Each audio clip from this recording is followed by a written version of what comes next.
Programme update California. Update California program ਦੇ ਵਿੱਚ ਕੀ ਅਹਿਮ ਤੇ ਕੀ ਖਾਸ ਖਬਰਾਂ ਨੂੰ ਲੈ ਕੇ ਚਰਚਾ ਕਰਨ ਦੇ ਲਈ ਜੁੜ ਚੁੱਕੇ ਨੇ ਰਾਜਕਨਵੀਰ ਸਿੰਘ ਜੀ। ਰਾਜਕਨਵੀਰ ਸਿੰਘ ਜੀ, ਸਤਿ ਸ਼੍ਰੀ ਅਕਾਲ, ਜੀ ਆਇਆਂ ਨੂੰ ਜੀ। ਧੰਨਵਾਦ ਜੀ, ਸਭ ਜੀ ਨੂੰ ਪਿਆਰ ਭਰੀ ਸਤਿ ਸ੍ਰੀ ਅਕਾਲ, ਸਭ ਨੂੰ ਜੀ ਆਇਆਂ ਨੂੰ ਪ੍ਰੋਗਰਾਮ ਅਪਡੇਟ ਕੈਲੀਫੋਰਨੀਆ। ਜੀ ਅੱਜ 17 ਅਗਸਤ ਦਿਨ ਹੈਗਾ ਹੈ ਜੀ ਸੋਮਵਾਰ, ਤੇ ਅਪਡੇਟ ਕੈਲੀਫੋਰਨੀਆ ਤੁਹਾਡੇ ਲਈ ਲੈ ਕੇ ਹਾਜ਼ਰ ਹਾਂ। ਜੀ ਅਪਡੇਟ ਕੈਲੀਫੋਰਨੀਆ ਪ੍ਰੋਗਰਾਮ ਨੂੰ ਸਪਾਂਸਰ ਕਰਦੇ ਨੇ ਖਾਲਸਾ ਇੰਸ਼ੋਰੈਂਸ ਏਜੰਸੀ ਵਾਲੇ, ਜਿਨ੍ਹਾਂ ਤੋਂ ਤੁਸੀਂ ਹਰ ਤਰੀਕੇ ਦੀ ਇੰਸ਼ੋਰੈਂਸ ਲੈ ਸਕਦੇ ਹੋ। ਇੰਸ਼ੋਰੈਂਸ ਬਾਰੇ ਪਤਾ ਕਰਨ ਦੇ ਲਈ ਇਹਨਾਂ ਦਾ ਨੰਬਰ ਹੈ 408-272-2500। ਇਹ 1992 ਤੋਂ ਲਗਾਤਾਰ ਇੰਸ਼ੋਰੈਂਸ ਬਿਜ਼ਨਸ ਦੇ ਵਿੱਚ ਸ਼ਾਨਦਾਰ ਸੇਵਾਵਾਂ ਦੇ ਰਹੇ ਨੇ ਤੇ ਅਮਰੀਕਾ ਭਰ ਦੇ ਵਿੱਚ ਇੰਸ਼ੋਰੈਂਸ ਕਰਦੇ ਨੇ। ਓਬਾਮਾ ਕੇਅਰ, ਮੈਡੀਕੇਅਰ ਜਾਂ ਫਿਰ ਕਵਰਡ ਕੈਲੀਫੋਰਨੀਆ ਬਾਬਤ ਪਾਲਿਸੀ ਕਰਵਾਉਣ ਦੇ ਲਈ, ਸਲਾਹ ਲੈਣ ਦੇ ਲਈ ਅੱਜ ਹੀ ਕਾਲ ਕਰੋ 408-272-2500 ਤੇ। ਟਰਕੀਨ ਇਮੀਗ੍ਰੇਸ਼ਨ ਲਾ ਫਰਮ ਵਾਲੇ, ਜੇ ਟਰਕੀਨਾ ਟੌਨੀ ਟਰਕੀਨਾ ਦੇ ਨਾਲ ਤੁਸੀਂ ਯੂਐਸ ਇਮੀਗ੍ਰੇਸ਼ਨ ਬਾਬਤ ਕੋਈ ਵੀ ਸਲਾਹ ਕਰਨੀ ਹੈ ਤੇ ਇਹਨਾਂ ਦਾ ਨੰਬਰ ਹੈ 4159090503। Gurbachan Singh Nagra Sacramento, Kulwant Singh Jaspal Kaur Johal, Satram Singh Tatla Yuba City, Gurdev Singh Sohal, Baljinder Singh, Rashpal Kaur Johal Antelope, Jaswinder Singh Nagra Roseville, Avtar Singh Manjal Clovis, Sarabjit Singh Dhoot Yuba City, Gurnek Singh Bagri Fresno ਤੇ ਪਰਮਜੀਤ ਸਿੰਘ ਦਾਖਾ ਬਰਕਲੇ। ਇਹਨਾਂ ਸਾਰੇ ਹੀ ਸਪਾਂਸਰਸ ਦਾ ਬਹੁਤ-ਬਹੁਤ ਧੰਨਵਾਦ। ਤੇ ਜੇਕਰ ਤੁਸੀਂ ਵੀ ਪੰਜਾਬੀ USA ਦੇ ਇਹਨਾਂ ਪ੍ਰੋਗਰਾਮਾਂ ਨੂੰ ਸਪਾਂਸਰ ਕਰਨਾ ਚਾਹੁੰਦੇ ਹੋ ਤਾਂ ਸਟੂਡੀਓ ਦਾ ਨੰਬਰ ਹੈ 408-272-5200 ਜੀ। ਪ੍ਰੋਗਰਾਮ ਦੀ ਸ਼ੁਰੂਆਤ ਕਰਦੇ ਹਾਂ। ਅੱਜ ਦੀ ਪਹਿਲੀ ਜਿਹੜੀ ਖਬਰ ਆ, ਟਰੰਪ ਐਡਮਿਨਿਸਟ੍ਰੇਸ਼ਨ ਦੇ ਦੁਆਰਾ ਟੈਕਸਸ ਦੇ ਮੈਕਸੀਕੋ ਦੇ ਬਾਰਡਰ ਦੇ ਉੱਤੇ ਇੱਕ ਬੜਾ ਵੱਡਾ ਕੰਸਟਰਕਸ਼ਨ ਪ੍ਰੋਜੈਕਟ ਜਿਹੜਾ ਕਿ ਬਿਗ ਬੈਂਡ ਨੈਸ਼ਨਲ ਪਾਰਕ ਦੇ ਵਿੱਚ ਸੀ, ਉਸ ਨੂੰ ਥੋੜੇ ਚਿਰ ਦੇ ਲਈ ਜਿਹੜਾ ਉਹ ਪੌਜ਼ ਲਾ ਦਿੱਤਾ ਹੈ, ਰੋਕ ਦਿੱਤਾ, ਵਿਰਾਮ ਲਾਇਆ ਆ। ਇਸ CBP ਦੇ ਜਿਹੜੇ ਹੈੱਡ ਰੋਡਨੀ ਸਕਾਟ ਆ, ਉਹਨਾਂ ਨੇ ਅੱਜ ਟਵਿੱਟਰ ਦੇ ਉੱਤੇ ਇਸ ਦੀ ਅਨਾਊਂਸਮੈਂਟ ਕੀਤੀ ਆ। ਕਹਿੰਦੇ ਵੀ ਉਹ ਪਹੁੰਚੇ ਹੋਏ ਸੀਗੇ ਉਸ ਸਾਰੇ ਪ੍ਰੋਜੈਕਟ ਦਾ ਮੁਲਾਂਕਣ ਕਰਨ ਦੇ ਲਈ, ਨਿਰੀਖਣ ਕਰਨ ਦੇ ਲਈ ਤੇ ਔਨ ਗਰਾਊਂਡ ਇਵੈਲੂਏਸ਼ਨ ਦੇ ਵਿੱਚ ਤੇ ਲੋਕਲ ਲੀਡਰਸ਼ਿਪ ਦੇ ਨਾਲ ਕਹਿੰਦੇ ਵੀ ਸਲਾਹ ਕਰਨ ਤੋਂ ਬਾਅਦ 'ਚ ਇਹਨਾਂ ਨੇ ਇਹ ਆਖਿਆ ਵੀ ਇਸ ਕੰਸਟਰਕਸ਼ਨ ਦੇ ਪ੍ਰੋਜੈਕਟ ਨੂੰ ਹਾਲ ਦੀ ਘੜੀ ਰੋਕਿਆ ਜਾਵੇਗਾ। ਕਹਿੰਦੇ ਵੀ national security threat on site ਜਦ ਪ੍ਰੋਟੈਕਸ਼ਨ ਦੇਖ ਰਹੇ ਆ ਨੈਸ਼ਨਲ ਪਾਰਕ ਦੀ ਇਨਵਾਇਰਮੈਂਟ ਦੀ, ਉਸ ਨੂੰ ਲੈ ਕੇ ਆ। ਦੋਨਾਂ ਹੀ ਪਾਰਟੀਆਂ ਦੇ ਦੁਆਰਾ ਇਸ ਪ੍ਰੋਜੈਕਟ ਦਾ ਕ੍ਰਿਟਿਸਿਜ਼ਮ ਕੀਤਾ ਗਿਆ ਆ ਤੇ ਇਸ ਦੇ ਨਾਲ ਨਾਲ ਜਿਹੜੇ ਇਨਵਾਇਰਮੈਂਟਲਿਸਟ ਤੇ ਲੋਕਲ ਲੋਕ ਆ, ਉਹਨਾਂ ਨੇ ਵੀ ਇਹ ਕੰਸਟਰਕਸ਼ਨ ਦੇ ਡੈਮੇਜਸ ਨੂੰ ਆਖਿਆ ਆ ਵੀ ਇਹਦੇ ਨਾਲ ਬਹੁਤ ਵੱਡਾ ਜਿਹੜਾ ਨੁਕਸਾਨ ਹੋ ਸਕਦਾ ਤੇ ਜਿਹੜਾ ਪ੍ਰਿਸਟੀਨ ਲੈਂਡਸਕੇਪ ਆ, ਜਿੱਥੇ ਅਜੇ ਤੱਕ ਇਨਸਾਨਾਂ ਦੀ ਕੋਈ ਦਖਲਅੰਦਾਜ਼ੀ ਨਹੀਂ ਹੋਈ, ਵੀ ਉਸ ਦੇ ਨਾਲ ਛੇੜਖਾਨੀ ਕਰਕੇ ਬੜਾ ਵਧੀਆ ਕੰਮ ਨਹੀਂ ਹੋਊਗਾ। ਕਾਫੀ ਰਗਡ ਟ੍ਰੇਨ ਆ, ਉੱਚਾ ਨੀਵਾਂ ਜਿਹੜਾ ਇਸ ਦੇ ਵਿੱਚ ਥਾਂ ਆ ਤੇ ਜਿਸ ਨੂੰ ਉੱਦਾਂ ਪਾਰ ਕਰਨਾ ਕੋਈ ਸੌਖਾ ਕੰਮ ਨਹੀਂ ਹੈ। ਕਹਿੰਦੇ ਵੀ ਨੈਚੁਰਲੀ ਇਹ ਜਿਹੜਾ ਟਰੇਨ ਆ ਉਹ ਇਲੀਗਲ ਕ੍ਰਾਸਿੰਗਸ ਨੂੰ ਰੋਕਦਾ ਹੈਗਾ ਆ। ਤੇ ਕਹਿੰਦੇ ਵੀ ਵੈਸੇ ਵੀ ਬਿਗ ਬੈਂਡ ਨੈਸ਼ਨਲ ਪਾਰਕ ਦੇ ਵਿੱਚੋਂ ਬਹੁਤ ਘੱਟ ਲੋਕਾਂ ਨੇ ਪਿਛਲੇ 2 ਸਾਲਾਂ ਦੇ ਵਿੱਚ ਇੱਧਰੋਂ ਦੀ ਦਾਖਲਾ ਜਿਹੜਾ ਉਹ ਲਿਆ ਆ। ਸੋ ਲੋਕਲ ਲੋਕਾਂ ਦੀ, ਉੱਥੋਂ ਦੇ ਕਮਿਊਨਿਟੀ ਲੀਡਰਸ ਦੀ ਤੇ ਜਿਹੜੀ ਓਵਰਆਲ ਕ੍ਰਿਟਿਸਿਜ਼ਮ ਦੇ ਚੱਲਦਿਆਂ ਬਿਗ ਬੈਂਡ ਨੈਸ਼ਨਲ ਪਾਰਕ ਦੇ ਵਿੱਚ ਜਿਹੜਾ ਬਾਰਡਰ ਕੰਸਟਰਕਸ਼ਨ ਪ੍ਰੋਜੈਕਟ ਆ, ਉਸ ਨੂੰ ਹਾਲ ਦੀ ਘੜੀ ਰੋਕ ਦਿੱਤਾ ਗਿਆ ਆ। ਜੀ ਬਿਲਕੁਲ। ਅਗਲੀ ਗੱਲ ਕਰੀਏ ਆਪਾਂ ਲਾਸ ਐਂਜਲਸ ਤੋਂ ਖਬਰ ਆ ਰਹੀ ਹੈ, ਜਿਸ ਦੇ ਵਿੱਚ ਆਈਸ ਦੇ ਨਾਲ ਸੰਬੰਧ ਤੇ ਖਬਰ ਆ। ਆਪਾਂ ਦੇਖਿਆ ਕਿ ਇਮੀਗ੍ਰੇਸ਼ਨ ਕ੍ਰੈਕਡਾਊਨ ਜਿਹੜਾ ਉਹ ਲੋਕੀ ਦੇ ਵਿੱਚ ਲਗਾਤਾਰ ਜਾਰੀ ਹੈ। ਲੰਘੇ ਦਿਨੀ LA ਦੇ ਇੱਕ ਬੰਦੇ ਨੂੰ ਆਈਸ ਦੇ ਏਜੰਟਾਂ ਵੱਲੋਂ ਗੋਲੀ ਮਾਰ ਦਿੱਤੀ ਗਈ ਸੀ। ਹੁਣ ਉਸ ਮਾਮਲੇ ਦੇ ਵਿੱਚ ਜਿਹੜਾ ਪਰਿਵਾਰ ਹੈ, ਪੀੜਤ ਪਰਿਵਾਰ, ਉਹਨੇ ਗ੍ਰੈਂਡ ਜੂਰੀ ਤੋਂ ਜਾਂਚ ਕਰਵਾਉਣ ਦੀ ਜਿਹੜੀ ਮੰਗ ਆ ਉਹ ਕੀਤੀ ਆ। ਕੀਥ ਪੋਰਟਰ ਜੂਨੀਅਰ, ਜਿਹਨੂੰ ਕਿ ਇਸ ਨਵੇਂ ਸਾਲ ਦੀ ਜਿਹੜਾ ਮੌਕੇ ਦੇ ਉੱਤੇ ਇੱਕ ਆਫ ਡਿਊਟੀ ਏਜੰਟ ਨੇ ਗੋਲੀ ਮਾਰ ਕੇ ਮਾਰ ਦਿੱਤਾ ਸੀਗਾ। ਉਸਨੇ ਹੁਣ ਉਹਨਾਂ ਦੇ ਪਰਿਵਾਰ ਨੇ ਲਾਸ ਐਂਜਲਸ ਕਾਉਂਟੀ ਦੇ ਡਿਸਟ੍ਰਿਕਟ ਅਟਾਰਨੀ ਨੇਥਨ ਹੌਚਮੈਨ ਨੂੰ ਇਹ ਮਾਮਲਾ ਜਿਹੜਾ ਉਹ ਗ੍ਰੈਂਡ ਜੂਰੀ ਦੇ ਸਾਹਮਣੇ ਰੱਖਣ ਦੀ ਜਿਹੜੀ ਅਪੀਲ ਆ ਉਹ ਕੀਤੀ ਆ। ਪੋਰਟਰ ਜੂਨੀਅਰ ਉਸ ਸਮੇਂ ਮਾਰਿਆ ਗਿਆ ਸੀ ਜਦੋਂ ਉਹ ਕਹਿੰਦੇ ਕਿ ਆਪਣੇ ਅਪਾਰਟਮੈਂਟ ਕੰਪਲੈਕਸ ਦੇ ਵਿੱਚ ਸੀਗਾ ਤੇ ਉੱਤੇ ਦੋਸ਼ ਲੱਗਿਆ ਸੀਗਾ ਵੀ ਉਹ ਹਵਾ ਦੇ ਵਿੱਚ ਗੋਲੀਆਂ ਚਲਾ ਰਿਹਾ ਸੀਗਾ। ਡਿਸਟ੍ਰਿਕਟ ਅਟਾਰਨੀ ਦਾ ਜਿਹੜਾ ਦਫ਼ਤਰ ਆ ਅਜੇ ਵੀ ਇਸ ਗੱਲ ਦਾ ਜਾਇਜ਼ਾ ਲੈ ਰਿਹਾ ਕਿ ਗੁਆਂਢੀ ਅਪਾਰਟਮੈਂਟ ਦੇ ਵਿੱਚ ਰਹਿਣ ਵਾਲੇ ਆਈਸ ਏਜੰਟ ਨੇ ਕੋਈ ਪਹਿਲਾਂ ਵੀ ਅਪਰਾਧ ਕੀਤਾ ਜਾਂ ਨਹੀਂ। ਅਸਲ ਦੇ ਵਿੱਚ ਇਹ ਮਾਮਲਾ ਜਿਹੜਾ ਉਹ ਜਿਹੜੀਆਂ ਇਮੀਗ੍ਰੇਸ਼ਨ ਰੇਡਾਂ ਹੋ ਰਹੀਆਂ ਨੇ ਜਾਂ ਛਾਪੇਮਾਰੀਆਂ ਹੋ ਰਹੀਆਂ ਨੇ, ਉਹਨਾਂ ਦੇ ਨਾਲ ਡਾਇਰੈਕਟ ਤਾਂ ਨਹੀਂ ਜੁੜਿਆ, ਪਰ ਲਾਸ ਐਂਜਲਸ ਦਾ ਜਿਹੜਾ ਇਹ ਕੀਥ ਪੋਰਟਰ ਜੂਨੀਅਰ ਸੀਗਾ, ਇਹਦੇ ਉੱਤੇ ਜਦੋਂ ਇਹਦੀ ਮੌਤ ਹੋ ਗਈ ਸੀ, ਦੋਸ਼ ਇਹ ਲੱਗਾ ਸੀਗਾ ਕਿ ਇਹਨੇ ਹਵਾ ਦੇ ਵਿੱਚ ਗੋਲੀਆਂ ਚਲਾਈਆਂ ਤੇ ਇਹਦਾ ਗੁਆਂਢੀ ਜਿਹੜਾ ਸੀਗਾ ਉਹ ਇੱਕ ਆਈਸ ਦਾ ਏਜੰਟ ਸੀ ਜਿਹਨੇ ਇਹਨੂੰ ਗੋਲੀ ਮਾਰੀ ਸੀ। ਸੋ ਜਿਹੜੀਆਂ ਖਬਰਾਂ ਨਿਕਲ ਕੇ ਆਈਆਂ ਉਹਨਾਂ ਦੇ ਮੁਤਾਬਕ ਇਹ ਕਿਹਾ ਗਿਆ, ਜਦ ਕਿ ਜਿਹੜਾ ਪਰਿਵਾਰ ਹੈ ਉਹ ਕਹਿੰਦਾ ਵੀ ਇਸ ਮਾਮਲੇ ਦੇ ਵਿੱਚ ਹੁਣ ਅਸੀਂ ਜਿਹੜੀ ਆ ਗ੍ਰੈਂਡ ਜੂਰੀ ਤੋਂ ਜਾਂਚ ਕਰਵਾਉਣ ਦੀ ਮੰਗ ਕਰਦੇ ਹਾਂ ਜੀ। ਅਗਲੀ ਜਿਹੜੀ ਗੱਲ ਕਰਦੇ ਜਾਈਏ, ਥੋੜੇ ਦਿਨ ਪਹਿਲਾਂ ਹੀ ਆਪਾਂ ਇੱਕ ਨਿਊਜ਼ ਕੀਤੀ ਸੀ ਵੀ ਕੈਲੀਫੋਰਨੀਆ ਦੇ ਤੱਟ ਦੇ ਉੱਤੇ ਇੱਕ ਨੌਜਵਾਨ 16 ਸਾਲਾਂ ਦੇ ਇੱਕ ਲਾਈਫਗਾਰਡ ਨੇ ਇੱਕ ਨੌਜਵਾਨ ਬੱਚੇ ਦੀ ਜਿਹੜੀ ਉਹ ਜਾਨ ਬਚਾਈ, ਆਪਣੀ ਜਾਨ ਨੂੰ ਬੇਸਿਕਲੀ ਜਾਨ ਦੀ ਬਾਜੀ ਲਾ ਕੇ। ਜੀ, ਜੀ, ਅੱਜ ਰਾਸ਼ਟਰਪਤੀ ਟਰੰਪ ਹੋਣਾ ਨੇ ਉਹਨਾਂ ਨੂੰ ਸੱਦਿਆ ਸੀਗਾ ਤੇ ਜੀ, ਉਹਨਾਂ ਦੇ ਵੱਲੋਂ ਉਹਨਾਂ ਦੇ ਨਾਲ ਗੱਲਬਾਤ ਕੀਤੀ, ਉਹਨਾਂ ਨੂੰ ਉਦਾਂ ਕਿਹਾ ਵੀ he is a real hero, ਤੇ ਨਾਲ ਉਹਨਾਂ ਨੇ ਆਪਣੇ ਦਿਲ ਦੀ ਗੱਲ ਵੀ ਕੀਤੀ। ਕਹਿੰਦੇ ਵੀ ਜੇ ਮੈਂ ਹੁੰਦਾ ਤਾਂ ਸ਼ਾਇਦ ਤੂੰ ਲੱਕੀ ਆ ਵੀ ਅੱਜ ਇਹ ਮੁੰਡਾ ਕੰਮ ਤੇ ਸੀਗਾ, ਜੇ ਮੈਂ ਹੁੰਦਾ ਤਾਂ ਸ਼ਾਇਦ ਮੈਂ ਇਹ ਕੰਮ ਨਾ ਹੀ ਕਰਤਾ।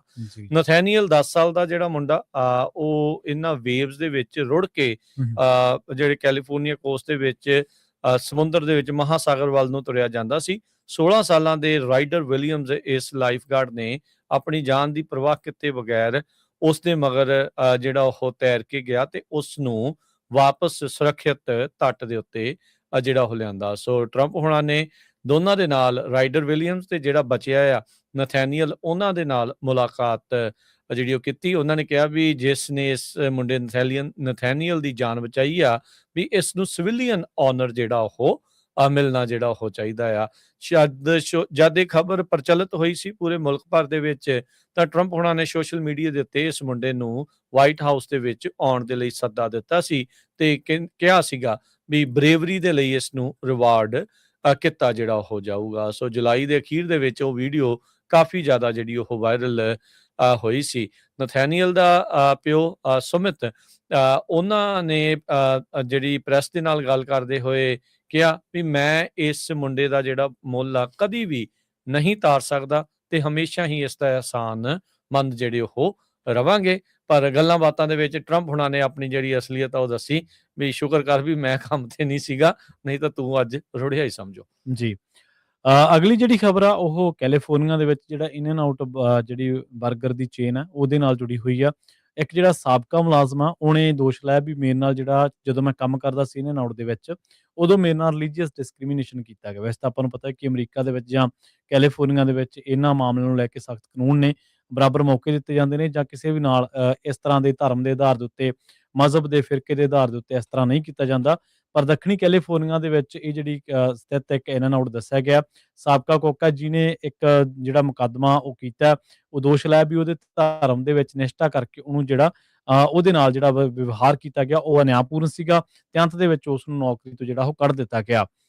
ਐਰੀਆਨਾ ਰੋਡਰਿਗਸ ਜਿਹੜੇ ਨੇ ਉਹਨਾਂ ਨੇ ਇਹ ਜਿਹੜਾ ਮੁਕੱਦਮਾ ਕੀਤਾ ਤੇ ਉਹਨੇ ਦੱਸਿਆ ਵੀ ਲੌਂਗ ਬੀਚ ਦੇ ਵਿੱਚ ਜਿਹੜੀ ਇਨ ਐਂਡ ਆਊਟ ਦਾ ਜਿਹੜਾ ਉੱਥੇ ਬ੍ਰਾਂਚ ਆ ਉੱਥੇ ਮੈਂ ਕੰਮ ਕੀਤਾ 5 ਸਾਲ। ਸੋ ਉਹ ਕਹਿੰਦੇ ਕਿ ਰੋਡਰਿਗਸ ਦਾ ਜਿਹੜਾ ਸਕੇਡਿਊਲ ਸੀਗਾ ਆਪਦਾ ਉਹ ਉਹਨੂੰ ਐਤਵਾਰ ਨੂੰ ਚਰਚ ਜਾਣ ਦੀ ਇਜਾਜ਼ਤ ਦਿੰਦਾ ਸੀਗਾ ਤੇ ਕਹਿੰਦੇ ਕਿ ਅਕਤੂਬਰ ਦੇ ਵਿੱਚ ਜਦੋਂ ਇੱਕ ਨਵਾਂ ਮੈਨੇਜਰ ਆਇਆ ਤੇ ਉਹਨੇ ਉਹ ਕਹਿੰਦਾ ਕਿ ਤੈਨੂੰ ਇਹ ਐਤਵਾਰ ਦੇ ਜਿਹੜੇ ਤੂੰ ਜਾਣਾ ਹੈ ਤੈਨੂੰ ਚੇਂਜ ਕਰਨਾ ਪਊਗਾ ਤੇ ਤੂੰ ਨਹੀਂ ਜਾ ਸਕਦਾ। ਤੇ ਉਹ ਕਹਿੰਦਾ ਵੀ ਮੈਂ ਉਹਨੂੰ ਪਹਿਲਾਂ ਵੀ ਲਿਖਤੀ ਕਿਹਾ ਸੀ ਪਰ ਬਾਅਦ ਦੇ ਵਿੱਚ ਉਹਨੇ ਕਹਿੰਦਾ ਮੇਰੀ ਗੱਲ ਨੂੰ ਅਣਸੁਣਿਆ ਕਰ ਦਿੱਤਾ। ਦੂਜੇ ਵਾਰੀ ਫੇਰ ਕਹਿੰਦਾ ਦਸੰਬਰ ਦੇ ਵਿੱਚ ਕਹਿੰਦਾ ਵੀ ਮੈਨੇਜਮੈਂਟ ਦੇ ਕੋਲ ਜਿਹੜੀ ਸਕੇਡਿਊਲ ਨੂੰ ਲੈ ਕੇ ਜਾਂ ਚਰਚ ਦੀ ਹਾਜ਼ਰੀ ਨੂੰ ਲੈ ਕੇ ਜਾਂ ਹੋਰ ਜਿਹੜੀਆਂ ਕੰਮ ਵਾਲੀ ਥਾਂ ਤੇ ਮੇਰੇ ਨਾਲ ਜਿਹੜੇ ਡਿਸਕ੍ਰਿਮੀਨੇਸ਼ਨ ਹੋ ਰਹੀਆਂ ਸੀ ਉਹਨਾਂ ਬਾਰੇ ਮੈਂ ਮੁੱਦਾ ਚੁੱਕਿਆ, ਪਰ ਕਹਿੰਦੇ ਵੀ ਮੇਰੀਆਂ ਸ਼ਿਕਾਇਤਾਂ ਨੂੰ ਰੱਦ ਉਹ ਕਰ ਦਿੱਤਾ ਗਿਆ। ਜੂਨ ਦੇ ਅਖੀਰ ਦੇ ਵਿੱਚ ਕਹਿੰਦੇ ਕਿ ਫਿਰ ਇਸ ਤਰ੍ਹਾਂ ਦੀ ਘਟਨਾ ਵਾਪਰੀ ਜਦੋਂ ਮੈਨੂੰ HR ਤੋਂ ਵੀ ਜਿਹੜਾ ਉਹ ਜਦੋਂ ਉਹਨਾਂ ਨੂੰ ਵੀ ਦੱਸਣ ਦੇ ਬਾਵਜੂਦ ਵੀ ਇਹਨਾਂ ਚੀਜ਼ਾਂ ਨੂੰ ਰੋਕਿਆ ਨਹੀਂ ਗਿਆ, ਸਗੋਂ ਹੋਰ ਮੈਨੂੰ ਤੰਗ ਪਰੇਸ਼ਾਨ ਜਿਹੜਾ ਉਹ ਕੀਤਾ ਗਿਆ ਤੇ ਉਹ ਕਹਿੰਦਾ ਵੀ ਅੰਤ ਮੈਨੂੰ ਜਿਹੜਾ ਇਸ ਕੰਪਨੀ ਦੇ ਵਿੱਚੋਂ ਬਾਹਰ ਨਿਕਲਣਾ ਪਿਆ। ਹੁਣ ਉਹਨੇ ਦੋਸ਼ ਲਾਇਆ ਵੀ ਮੈਨੂੰ ਜਾਣ-ਬੁੱਝ ਕੇ ਉਹਨਾਂ ਨੇ ਮੇਰੀਆਂ ਕੁਛ ਗਲਤੀਆਂ ਨੂੰ ਕਹਿ ਲਓ ਜਾਂ ਕੁਛ ਨਾਕਾਮੀਆਂ ਨੂੰ ਆਧਾਰ ਬਣਾ ਕੇ ਮੈਨੂੰ ਜਿਹੜਾ ਕੱਢਿਆ ਤੇ ਪਰ ਮੇਰਾ ਜਿੱਥੋਂ ਰੌਲਾ ਪਿਆ ਸੀ ਉਹ ਸੀਗਾ ਵੀ ਮੈਂ ਐਤਵਾਰ ਨੂੰ ਚਰਚ ਜਾਣਾ ਚਾਹੁੰਦਾ ਸੀਗਾ ਤੇ ਉਸ ਤੋਂ ਬਾਅਦ ਇੱਕ ਦੋ ਚੀਜ਼ਾਂ ਜਿਹੜੀਆਂ ਨੇ ਇਸ ਤਰ੍ਹਾਂ ਦੀਆਂ ਉਹ ਵਾਪਰੀਆਂ ਵੀ ਮੇਰੀ ਕੰਮ ਵਾਲੀ ਥਾਂ ਤੇ ਜਿਹੜਾ ਵਿਵਹਾਰ ਹੋ ਰਿਹਾ ਸੀ ਮੈਂ ਉਹਦੇ ਨਾਲ ਉਹਦੇ ਬਾਰੇ ਦੂਜਿਆਂ ਨੂੰ ਵੀ ਕਹਿਣਾ ਸੀਗਾ ਵੀ ਮੈਂ ਤੁਹਾਨੂੰ ਸੂ ਕਰੂੰਗਾ। ਸੋ ਕਹਿੰਦਾ ਇਹ ਸਾਰੀਆਂ ਗੱਲਾਂ ਮੇਰੇ ਉਲਟ ਜਿਹੜੀਆਂ ਗਈਆਂ ਤੇ ਹੁਣ ਉਸ ਬੰਦੇ ਨੇ ਕੰਪਨੀ ਦੇ ਉੱਤੇ ਜਿਹੜਾ ਉਹ ਰਿਲੀਜੀਅਸ ਡਿਸਕ੍ਰਿਮੀਨੇਸ਼ਨ ਦਾ ਦੋਸ਼ ਲਾਉਂਦਿਆਂ ਮੁਕੱਦਮਾ ਜਿਹੜਾ ਉਹ ਠੋਕ ਦਿੱਤਾ। ਜੀ। ਅਗਲੀ ਜਿਹੜੀ ਗੱਲ ਕਰਦੇ ਜਾਈਏ ਪ੍ਰਵੀਨ ਜੀ, ਤਾਂ ਜੀ। ਇਹ ਖਬਰ ਆ ਰਹੀ ਹੈਗੀ ਆ ਕੈਲੀਫੋਰਨੀਆ, ਸਦਰਨ ਕੈਲੀਫੋਰਨੀਆ ਤੋਂ ਹੀ। ਇੱਕ ਜੈਟ ਸਕੀਅਰ ਜੋ ਕਿ ਲਾਪਤਾ ਸੀਗਾ, ਉਹ ਸ਼ੋਰ ਤੋਂ 2.5 ਮੀਲ ਦੂਰ ਜਿਹੜਾ ਆ ਉਸ ਦਾ ਪਤਾ ਲੱਗਾ ਹੈਗਾ ਆ। ਲੌਂਗ ਬੀਚ ਦੇ ਕੋਸਟ ਦੇ ਉੱਤੇ ਕਹਿੰਦੇ ਵੀ ਆਪਣੇ ਗਰੁੱਪ ਦੇ ਨਾਲੋਂ ਇਹ ਵੱਖਰਾ ਹੋ ਗਿਆ ਸੀ। ਸ਼ੁਕਰ ਇਹ ਆ ਵੀ ਇਹ ਜੀਵਤ ਜਿਹੜਾ ਉਹ ਲੱਭਿਆ। US ਕੋਸਟ ਗਾਰਡ ਤੇ ਲੌਂਗ ਬੀਚ ਫਾਇਰ ਡਿਪਾਰਟਮੈਂਟ ਆ, ਉਹਨਾਂ ਨੇ 2 ਮਿਸਿੰਗ ਜੈਟ ਸਕੀਜ਼ 10 ਵਜੇ ਤਕਰੀਬਨ ਰਾਤ ਨੂੰ ਸੰਡੇ ਨੂੰ ਉਹਦੇ ਬਾਰੇ ਰਿਪੋਰਟ ਉਹਨਾਂ ਨੂੰ ਮਿਲੀ ਸੀਗੀ ਤੇ ਕਹਿੰਦੇ ਵੀ ਉਸ ਤੋਂ ਕੁਛ ਚਿਰ ਬਾਅਦ ਹੀ ਜਿਹੜੇ ਲਾਈਫ ਗਾਰਡ ਕਰੂ ਆ ਉਹਨਾਂ ਨੇ ਲੌਂਗ ਬੀਚ ਬ੍ਰੇਕਰ ਵਾਟਰ ਤੋਂ ਨੂੰ ਰਿਸਪੌਂਡ ਜਿਹੜਾ ਉਹ ਕੀਤਾ ਸੀਗਾ। ਕਹਿੰਦੇ ਵੀ ਇੱਕ ਬੰਦਾ ਸੀਗਾ, ਉਸ ਨੂੰ ਕਿਸੇ ਬੀਬੀ ਦੀ ਹੈਲਪ ਦੇ ਲਈ ਆਵਾਜ਼ ਸੁਣੀ, ਤੇ ਕਹਿੰਦੀ ਵੀ ਇਹ ਜਿਹੜੀ ਔਰਤ ਆ ਬ੍ਰੇਕ ਵਾਟਰ ਵਾਲ ਨੂੰ ਬਸ ਫੜ ਕੇ ਮਸਾਂ ਹੀ ਬਚੀ ਹੋਈ ਸੀ। ਉਸ ਨੂੰ ਉੱਥੋਂ ਜਿਹੜਾ ਉਹ ਕੱਢਿਆ, ਟਰਾਂਸਪੋਰਟ ਕੀਤਾ ਗਿਆ ਹਸਪਤਾਲ ਦੇ ਵਿੱਚ, ਤੇ ਹੁਣ ਸਟੇਬਲ ਕੰਡੀਸ਼ਨ ਦੇ ਵਿੱਚ ਦੱਸੀ ਜਿਹੜੀ ਉਹ ਜਾਂਦੀ ਆ। ਤੇ ਉਹ ਤਕਰੀਬਨ ਤੜਕੇ 1:15 ਵਜੇ ਜਿਹੜੇ ਕਰੂਜ਼ ਆ ਉਹਨਾਂ ਨੂੰ ਇੱਕ ਖਾਲੀ ਹੋਰ ਜੈਟ ਸਕੀ ਜਿਹੜੀ ਬ੍ਰੇਕ ਵਾਟਰ ਵਾਲ ਆ ਉਸ ਤੋਂ ਪਰੇ ਜਿਹੜੀ ਉਹ ਲੱਭੀ, ਤੇ ਦੂਜੀ ਜਿਹੜੀ ਜੈਟ ਸਕੀ ਆ 30 ਮਿੰਟ ਬਾਅਦ ਜਿਹੜੀ ਉਹ ਲੱਭੀ, ਪਰ ਉਸ ਬੰਦੇ ਦਾ ਕੁਝ ਪਤਾ ਨਹੀਂ ਸੀਗਾ। ਸੋ ਉਸ ਤੋਂ ਅਗਲੇ ਦਿਨ ਸਵੇਰੇ 10:30 ਵਜੇ ਇੱਕ ਹੋਰ ਜੈਟ ਸਕੀਅਰ ਜਿਹੜਾ 50s ਦੇ ਵਿੱਚ ਸੀ, ਉਹ ਜਿੰਦਾ ਜਿਹੜਾ ਉਹ ਲੱਭਿਆ ਗਿਆ, ਤੇ ਆਫਸ਼ੋਰ ਜਿਹੜਾ ਉਹ ਫਲੋਟ ਕਰ ਰਿਹਾ ਸੀ। ਠੰਡ ਦੇ ਨਾਲ ਹਾਈਪੋਥਰਮੀਆ ਤੋਂ ਉਹ ਸਫਰ ਕਰ ਰਿਹਾ ਸੀਗਾ, ਤੇ ਹੁਣ ਕਹਿੰਦੇ ਵੀ ਉਸ ਨੂੰ ਹਸਪਤਾਲ ਦੇ ਵਿੱਚ ਦਾਖਲ ਕਰਾਇਆ ਗਿਆ ਆ। ਉੱਥੋਂ ਉਹਨੂੰ 에ਅਰਲਿਫਟ ਕਰਕੇ ਉੱਥੇ ਪਹੁੰਚਾਇਆ ਗਿਆ ਆ, ਤੇ ਹੁਣ ਉਸ ਨੂੰ ਸਟੇਬਲ ਕੰਡੀਸ਼ਨ ਦੇ ਵਿੱਚ ਦੱਸਿਆ ਜਾ ਰਿਹਾ ਹੈ। ਜੀ, ਅਗਲੀ ਜਿਹੜੀ ਬੜੀ ਮੰਦਭਾਗੀ ਖਬਰ ਆ ਉਹ ਬੇਕਰਸਫੀਲਡ ਤੋਂ ਆ ਰਹੀ ਹੈ। ਬੇਕਰਸਫੀਲਡ ਦੇ ਵਿੱਚ ਇੱਕ ਜਿਹੜਾ ਤੜਕੇ ਸੜਕ ਹਾਦਸਾ ਵਾਪਰਿਆ, ਜਿਹਦੇ ਵਿੱਚ ਔਰੇਂਜ ਕਾਉਂਟੀ ਦੇ ਇਲਾਕਿਆਂ ਦੇ ਵਿੱਚ ਵਾਪਰਿਆ, ਤੇ ਬੇਕਰਸਫੀਲਡ ਦਾ ਜਿਹੜਾ 35 ਸਾਲਾ ਬੰਦਾ ਉਹਦੀ ਮੌਤ ਹੋ ਗਈ ਆ। ਪੁਲਿਸ ਦੇ ਦੱਸਣ ਦੇ ਮੁਤਾਬਕ ਜਿਹੜੀ ਸੈਂਟਾ ਐਨਾ ਪੁਲਿਸ ਡਿਪਾਰਟਮੈਂਟ ਆ ਉਹਦੇ ਮੁਤਾਬਕ ਇਹ ਜਿਹੜਾ ਹਾਦਸਾ ਸੀਗਾ, ਇਹ ਸੈਂਟਾ ਐਨਾ ਦੇ ਵਿੱਚ ਵਾਰਨਰ ਐਵੀਨਿਊ ਤੇ ਜੇਲ ਸਟਰੀਟ ਦੇ ਇਲਾਕਿਆਂ ਦੇ ਵਿੱਚ ਵਾਪਰਿਆ ਸੀਗਾ। ਤੇ ਇਸ ਬੰਦੇ ਦੀ ਜਦੋਂ ਪਛਾਣ ਕੀਤੀ ਗਈ ਤਾਂ ਇਹ ਬੇਕਰਸਫੀਲਡ ਦਾ ਰਹਿਣ ਵਾਲਾ ਸੀਗਾ। 35 ਸਾਲਾ ਇਸਤਾਬੇਨ ਰਮੋਨ ਰੈਂਟੇਰੀਆ ਜਿਹੜਾ ਉਹ ਜਦੋਂ ਉਸ ਨੂੰ ਹਾਦਸੇ ਤੋਂ ਬਾਅਦ ਹਸਪਤਾਲ ਲਿਜਾਇਆ ਗਿਆ, ਤੇ ਪਰ ਜਾਨ ਬਚਾਉਣ ਦੀਆਂ ਸਾਰੀਆਂ ਕੋਸ਼ਿਸ਼ਾਂ ਦੇ ਬਾਵਜੂਦ ਜਿਹੜਾ ਉਸ ਨੂੰ ਮ੍ਰਿਤਕ ਐਲਾਨ ਦਿੱਤਾ ਗਿਆ।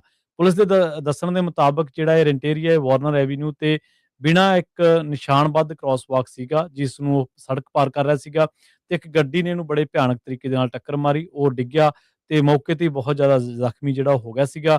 ਪੁਲਿਸ ਨੂੰ ਕਾਲ ਕੀਤੀ ਗਈ, ਪਰ ਬਾਵਜੂਦ ਇਸ ਦੇ ਪੁਲਿਸ ਪਹੁੰਚ ਵੀ ਗਈ ਸੀ, ਪਰ ਜਦੋਂ ਉਹਨੂੰ ਹਸਪਤਾਲ ਲਿਜਾਇਆ ਗਿਆ ਤੇ ਇਹ ਜਿਹੜਾ ਬੰਦਾ ਸੀ ਉਦੋਂ ਨੂੰ ਦਮ ਤੋੜ ਗਿਆ। ਬੇਕਰਸਫੀਲਡ ਦਾ 35 ਸਾਲਾ ਇਸਤਾਬੇਨ ਰਮੋਨ ਰੈਂਟੇਰੀਆ ਜਿਹੜਾ ਉਹ ਇੱਕ ਸੜਕ ਹਾਦਸੇ ਦੇ ਵਿੱਚ ਆਪਣੀ ਜਾਨ ਗਵਾ ਗਿਆ।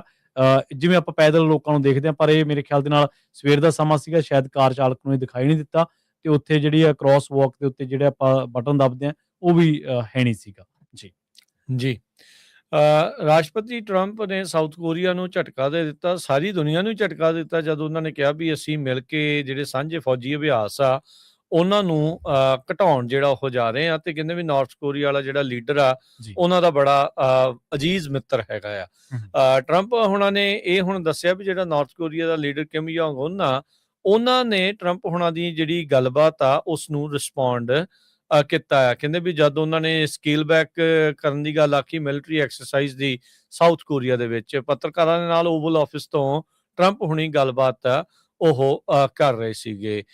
ਸੋ ਜਿਹੜੇ ਰਿਪੋਰਟਰ ਆ ਉਹਨਾਂ ਨੇ ਬਾਰ-ਬਾਰ ਪੁੱਛਿਆ ਵੀ ਤੁਹਾਨੂੰ ਕਿੱਦਾਂ ਪਤਾ ਵੀ ਉਹਨੇ ਰਿਸਪੌਂਡ ਜਿਹੜਾ ਉਹ ਨਹੀਂ ਕੀਤਾ। ਕਹਿੰਦਾ ਨਹੀਂ, ਉਹਨੇ ਮੈਨੂੰ ਦੱਸਿਆ ਆ।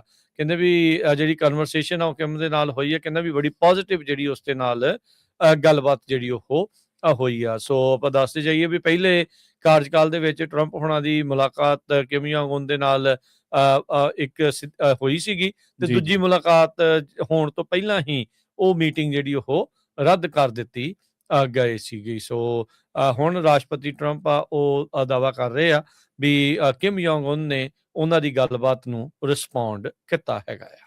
ਜੀ, ਇੱਕ ਪੰਜਾਬੀ ਜਿਹੜੇ ਆ ਟੁਪੈਕ ਸ਼ਕੂਰ ਦੇ ਜਿਹੜੇ ਨੇ ਉਹ ਖਾਸੇ ਗਾਣੇ ਸੁਣਦੇ ਨੇ, ਜਾਂ ਮਸ਼ਹੂਰ ਨਾਮ ਹੈ ਇੱਕ ਪੰਜਾਬੀਆਂ ਦੇ ਵਿੱਚ ਵੀ, ਉਹਦਾ ਜਿਹੜਾ ਕਤਲ ਦਾ ਮਾਮਲਾ ਵਾਪਰਿਆ ਸੀ 1996 ਦੇ ਵਿੱਚ, ਉਹ ਹੁਣ ਮੁਕੱਦਮਾ ਜਿਹੜਾ ਸ਼ੁਰੂ ਹੋਣ ਜਾ ਰਿਹਾ। ਇਸ ਟਾਈਮ ਦੀ ਜਿਹੜੀ ਆਈ ਵਿਟਨੈਸ ਦੀ ਨਿਊਜ਼ ਦੀ ਵੈਬਸਾਈਟ ਉਹ ਰਿਪੋਰਟ ਕਰ ਰਹੀ ਹੈ ਵੀ ਇਸ ਟਾਈਮ ਜਿਹੜਾ ਲੌਂਗ ਅਵੇਟਡ ਟ੍ਰਾਇਲ ਆ ਉਹ ਸ਼ੁਰੂ ਹੋ ਚੁੱਕਿਆ ਟੁਪੈਕ ਸ਼ਕੂਰ ਦੇ ਕਤਲ ਮਾਮਲੇ ਦੇ ਵਿੱਚ ਲਾਸ ਵੇਗਸ ਦੇ ਵਿੱਚ, ਤੇ ਦੱਸਿਆ ਜਾ ਰਿਹਾ ਕਿ ਇਹਨੂੰ 30 ਸਾਲਾਂ ਬਾਅਦ ਹੁਣ ਜਿਹੜਾ ਅਦਾਲਤੀ ਮੁਕੱਦਮਾ ਸ਼ੁਰੂ ਹੋਇਆ। ਤੇ ਇਸ ਦੇ ਵਿੱਚ ਦੋਸ਼ ਇਹ ਲੱਗਿਆ ਵੀ 1996 ਦੇ ਵਿੱਚ ਜਿਹੜਾ ਰੈਪਰ ਦੀ ਕਤਲ ਦੀ ਸਕੀਮ ਬਣਾਉਣ ਦਾ ਦੋਸ਼ੀ ਦਾ ਜਿਹੜਾ ਵਿਅਕਤੀ ਦਾ ਮੁਕੱਦਮਾ ਉਹ ਹੁਣ ਅਧਿਕਾਰਤ ਤੌਰ ਤੇ ਆਫੀਸ਼ੀਅਲੀ ਜਿਹੜਾ ਉਹ ਸ਼ੁਰੂ ਹੋ ਚੁੱਕਿਆ। ਪ੍ਰੋਸੀਕਿਊਟਰਾਂ ਨੇ ਇਹ ਗੱਲ ਕਹੀ ਆ ਵੀ ਉਹ ਇਹ ਸਾਬਤ ਕਰਨ ਦਾ ਇਰਾਦਾ ਰੱਖਦੇ ਨੇ ਵੀ ਲਾਸ ਐਂਜਲਸ ਦਾ ਗੈਂਗ ਲੀਡਰ ਸੀਗਾ ਡਵੇਨ ਕੈਫੇ ਡੇਵਿਸ, ਉਸ ਨੇ ਇਸ ਗੋਲੀਬਾਰੀ ਦਾ ਹੁਕਮ ਦਿੱਤਾ ਸੀ। ਹਾਲਾਂਕਿ ਇਸ ਕਤਲ ਦੇ ਬਾਰੇ ਜਦੋਂ ਆਪਾਂ ਇੰਟਰਨੈਟ ਦੇ ਉੱਤੇ ਜਾਣਦੇ ਪੜ੍ਹਦੇ ਹਾਂ, ਤੇ ਇਸ ਕਤਲ ਦੇ ਬਾਰੇ ਇਹ ਵੀ ਪਤਾ ਲੱਗਦਾ ਵੀ ਕੋਈ ਵੀ ਬੰਦਾ ਜਿਹੜਾ ਹਥਿਆਰਾਂ ਦੇ ਨਾਲ ਜਾਂ ਰੰਗੇ ਹੱਥੀ ਫੜਨ ਦੀ ਗੱਲ ਜਾਂ ਬਾਅਦ ਦੇ ਵਿੱਚ ਕੋਈ ਵੀ ਬੰਦਾ ਨਹੀਂ ਸੀ ਫੜਿਆ ਗਿਆ। ਹੁਣ ਉਸ ਬੰਦੇ ਨੇ ਜਿਹੜਾ ਇਹ ਡੇਵਿਸ ਹੈ, ਇਹਨੇ 63 ਸਾਲਾਂ ਤੇ ਕਹਿੰਦਾ ਵੀ ਮੈਂ ਆਪਦੇ ਗੈਂਗ ਦੀ ਮਦਦ ਦੇ ਨਾਲ ਕਤਲ ਕਰਨ ਜਾਂ ਮੈਂ ਉਹਦੇ ਵਿੱਚ ਕਿਸੇ ਵੀ ਤਰੀਕੇ ਦੇ ਨਾਲ ਜਿਹੜਾ ਇਨਵੋਲਵ ਨਹੀਂ ਸੀਗਾ, ਪਰ ਫਿਰ ਵੀ ਕਹਿੰਦਾ ਮੈਨੂੰ ਇਹਨਾਂ ਨੇ ਕਤਲ ਕਰਨ ਦਾ ਦੋਸ਼ ਮੇਰੇ ਤੇ ਲਗਾਇਆ ਸਕੀਮ ਘੜਨ ਦਾ, ਤੇ ਇਹ ਕਹਿੰਦੇ ਵੀ ਕਾਲਪਨਿਕ ਇੱਕ ਫਿਕਸ਼ਨ ਕਹਾਣੀ ਦੇ ਆਧਾਰ ਦੇ ਉੱਤੇ ਆ। ਸੋ 7 ਸਤੰਬਰ 1996 ਦੀ ਰਾਤ ਨੂੰ ਇਸ ਨੂੰ ਜਿਹੜਾ ਇੱਕ ਬਹੁਤ ਤਕੜਾ ਰੈਪਰ ਸੀਗਾ, ਕਲਾਕਾਰ ਸੀਗਾ, ਉਹਨੂੰ ਗੋਲੀਆਂ ਮਾਰ ਕੇ ਮਾਰ ਦਿੱਤਾ ਗਿਆ ਸੀਗਾ। ਤੇ ਹੁਣ ਦੱਸਦੇ ਆ ਕਿ ਡੁਏਨ ਡੇਵਿਸ ਉੱਤੇ ਦੋਸ਼ ਆ ਵੀ ਉਹਨੇ ਇਹ ਗੱਲ ਯਕੀਨੀ ਬਣਾਈ ਸੀ ਬਕਾਇਦਾ ਤੌਰ ਦੇ ਉੱਤੇ ਵੀ ਜਿਹੜੇ ਸ਼ੂਟਰ ਨੇ ਉਹ ਹਥਿਆਰਾਂ ਦੇ ਨਾਲ ਲੈਸ ਹੋਣ ਤੇ ਟੁਪੈਕ ਸ਼ਕੂਰ ਨੂੰ ਜਿਹੜਾ ਉਹ ਇਸ ਤਰੀਕੇ ਦੇ ਨਾਲ ਨਿਸ਼ਾਨਾ ਬਣਾਉਣ ਵੀ ਉਹ ਬਚ ਨਾ ਸਕੇ। ਜੀ। ਮਾਰਜੋਰੀ ਟੇਲਰ ਗ੍ਰੀਨ ਜਿਹੜੀ ਸਾਬਕਾ ਮਾਗਾ ਆਪਾਂ ਕਹਿ ਸਕਦੇ ਹਾਂ ਜੀ।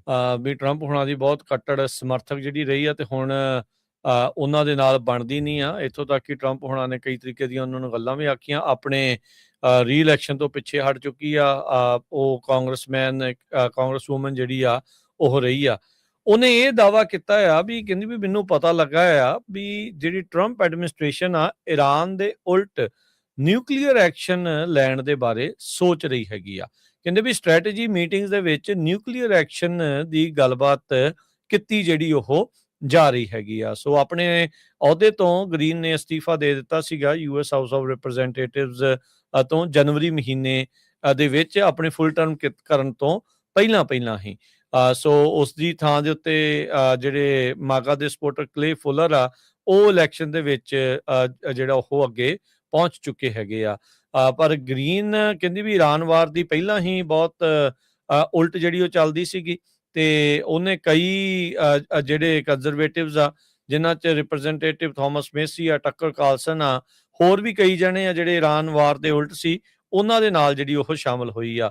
ਸੋ ਉਹਨੇ ਕਿਹਾ ਵੀ ਜਿਹੜਾ ਨਿਊਕਲੀਅਰ ਵਰਤਣਾ ਆ ਉਹ ਪਿਓਰ ਈਵਲ ਆ। ਕਹਿੰਦੇ ਵੀ ਕੀ ਅਮਰੀਕਾ ਨੂੰ ਅਜੇ ਤੱਕ ਸਬਕ ਹੀ ਨਹੀਂ ਆਇਆ ਜਦੋਂ ਹੀਰੋਸ਼ੀਮਾ ਨਾਗਾਸਾਕੀ ਦੇ ਵਿੱਚ ਜਾਪਾਨ 'ਚ 2 ਜਿਹੜੇ ਐਟੋਮਿਕ ਬੰਬ ਸੁੱਟ ਕੇ ਜਿਹੜੇ ਉਹ ਦੇਖੇ ਜਾ ਚੁੱਕੇ ਆ ਵੀ ਕਿੰਨੀ ਜਿਹੜੀ ਉਹ ਮਾੜੀ ਗੱਲ ਸੀਗੀ। ਸੋ ਕੱਲ ਜਿਹੜਾ ਆ ਇਸਨੇ ਦਾਅਵਾ ਕੀਤਾ ਪ੍ਰਵੀਨ ਜੀ ਵੀ ਨਿਊਕਲੀਅਰ ਵੈਪਨਸ ਵਰਤਣ ਦੀ ਜਿਹੜੀ ਚਰਚਾ ਆ ਉਹ ਅਮਰੀਕਾ ਦੀਆਂ ਸਟ੍ਰੈਟਜੀ ਮੀਟਿੰਗਸ ਦੇ ਵਿੱਚ ਹੋ ਰਹੀ ਆ।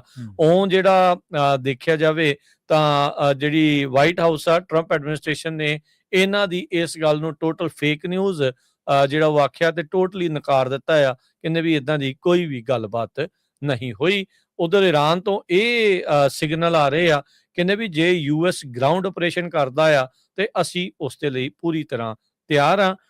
ਪਿਛਲੇ 2 ਮਹੀਨੇ ਪਹਿਲਾਂ ਜਿਹੜੀ ਹੋਈ ਸੀਗੀ ਸਮਝੌਤਾ MOU, ਉਹਦੇ 60 ਦਿਨ ਤਕਰੀਬਨ ਮੁੱਕ ਚੁੱਕੇ ਆ ਜਾਂ ਮੁੱਕਣ ਵਾਲੇ ਆ, ਤੇ ਇਹਨਾਂ ਦਾ ਆਪਸ ਦੇ ਵਿੱਚ ਕੋਈ ਨਿਊਕਲੀਅਰ ਨੂੰ ਲੈ ਕੇ ਈਰਾਨ ਨੇ ਕਿੱਦਾਂ ਜਿਹੜਾ ਉਹ ਅੱਗੇ ਵਧਣਾ ਆ ਉਸ ਦਾ ਕੋਈ ਸਮਝੌਤਾ ਨਹੀਂ ਹੋ ਸਕਿਆ।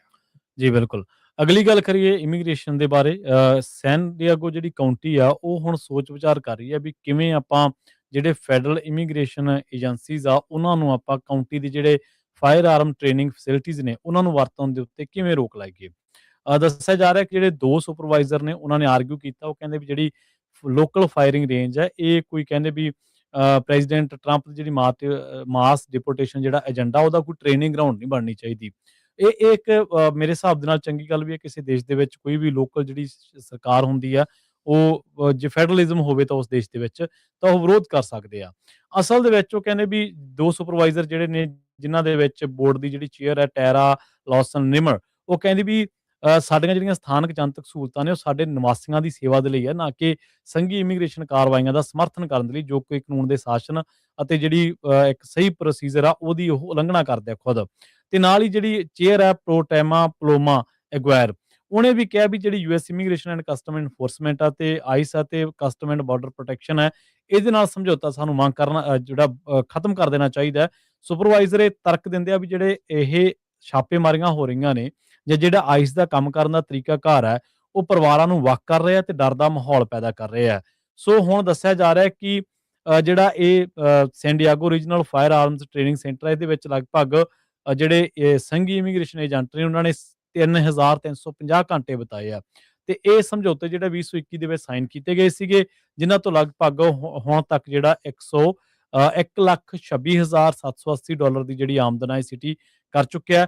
ਸੋ ਨਵੀਂ ਤਜਵੀਜ਼ ਜਿਹੜੀ ਆ ਉਹਦੇ ਮੁਤਾਬਕ ਹੁਣ ਇਸ ਕੰਟਰੈਕਟ ਦਾ ਜਿਹੜਾ ਖਾਸਾ ਵਿਰੋਧ ਕੀਤਾ ਜਾ ਰਿਹਾ ਤੇ ਨਾਲ ਹੀ ਇਹ ਗੱਲ ਕਹੀ ਜਾ ਰਹੀ ਹੈ ਵੀ ਜਿਹੜਾ marine corpus air station Miramar ਦੇ ਵਿੱਚ ਆ ਉਹ ਵੀ ਜਿਹੜੀ ਆ ਲੀਜ਼ ਆ ਉਹਦੇ ਉੱਤੇ ਵੀ ਸੋਚ ਵਿਚਾਰ ਜਿਹੜਾ ਉਹ ਕੀਤਾ ਜਾਵੇ ਤੇ ਸੈਨ ਡਿਏਗੋ ਕਾਉਂਟੀ ਤੋਂ ਹੁਣ ਤੱਕ 20 ਜਨਵਰੀ 2025 ਤੋਂ ਲੈ ਕੇ 1 ਅਪ੍ਰੈਲ 2026 ਦੇ ਵਿਚਕਾਰ ਘੱਟੋ ਘੱਟ ਜਿਹੜੀ ਆਈਸ ਆ ਉਹ 16,000 ਲੋਕਾਂ ਨੂੰ ਜਿਹੜਾ ਰਿਪੋਰਟ ਕਰ ਚੁੱਕੀ ਹੈ ਤੇ ਜਿਹੜੀ ਗਿਣਤੀ ਆ ਅਰੈਸਟ ਕੀਤੇ ਗਏ ਲੋਕਾਂ ਦੀ ਉਹ ਤਾਂ ਇਸ ਤੋਂ ਕਿਤੇ ਜ਼ਿਆਦਾ ਵੱਧ ਹੈ ਜੀ।